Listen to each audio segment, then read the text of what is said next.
When Lovie Smith took to the podium when he was named coach of the Bears and started off saying, first things first, we're going to beat the Packers, what did that mean? Beat the Packers.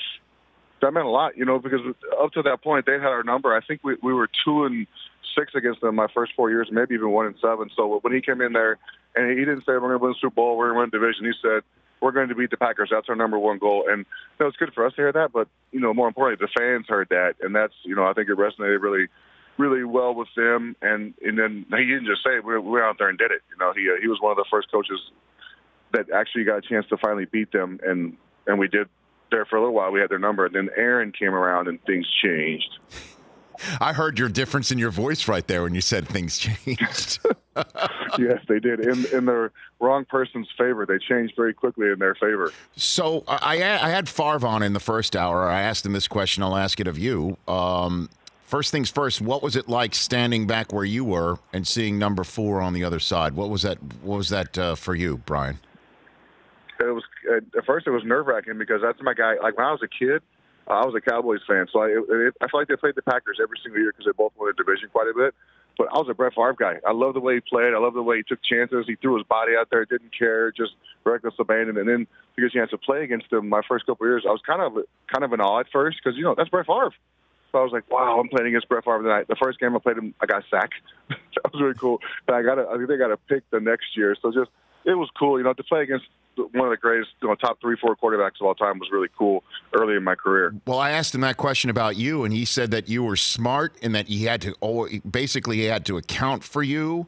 Called you a great player. I mean, he had nothing but the greatest for you, Brian. That was very nice coming from him. What was fun about him is he loved to play. You could see that, and you could feel it on the field. Timeouts, he was always yapping, not like talking trash, just, oh, man, I caught a bass the other day, blah, blah, blah. Shot me a buck last night, left the hotel, went out and sliced a gator in the head, just talking stupid stuff in between breaks and stuff. He was just a funny guy. And you could see how much he loved to play football. And I also asked him. He's a kid from Mississippi. You're a kid from New Mexico, Brian, and asked him if there was anybody that had to sit him down and tell him about the significance of the Bears-Packers when he arrived there. What about you?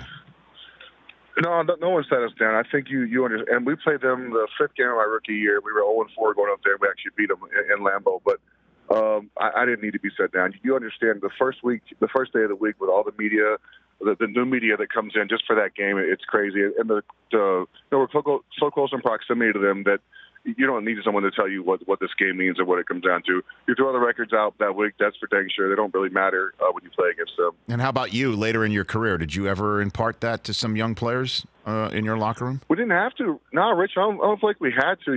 It's because you talk about during training. And when Lovie was there, and he didn't just say it from day one. I mean, at the first interview, he preached it the whole time we were there. It was always beat Green Bay, beat Green Bay. So he preached that his whole career when he was there. So we didn't need to tell the young guys, hey, this is important.